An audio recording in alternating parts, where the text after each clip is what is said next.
Dans cette affaire, ce sont finalement 6 suspects qui passeront une première nuit en détention provisoire. Ils ont été placés aujourd'hui sous mandat de dépôt par le procureur de la République de la région de Louga. Ces 6 suspects, il s'agit bien sûr du maître coranique lui-même qui avait pris la décision d'enchaîner ses propres élèves, de les enchaîner pour qu'ils restent dans le dara, c'est-à-dire dans l'école coranique. En plus du maître coranique, le métallier qui avait fabriqué les chaînes est également en détention provisoire. Il y a enfin les 4 parents de ces jeunes garçons qui sont également sous mandat de dépôt ce soir. D'après les premiers éléments de l'enquête, ce sont des habitants du village qui ont donné l'alerte, qui ont permis ce coup de filet de la gendarmerie locale. Et l'État doit maintenant apporter une réponse judiciaire suffisante à ce drame. C'est l'avis de ce spécialiste. Écoutez.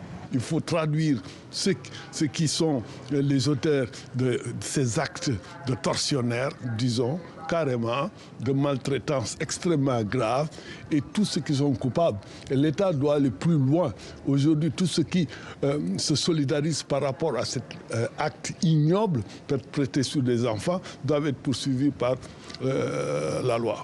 Cette indignation, elle est loin d'être partagée par tous les Sénégalais. Néanmoins, des voix, certes minoritaires, s'élèvent ce soir pour parler de traitements normaux, pas de maltraitance pour une association de familles religieuses qui a pignon sur rue.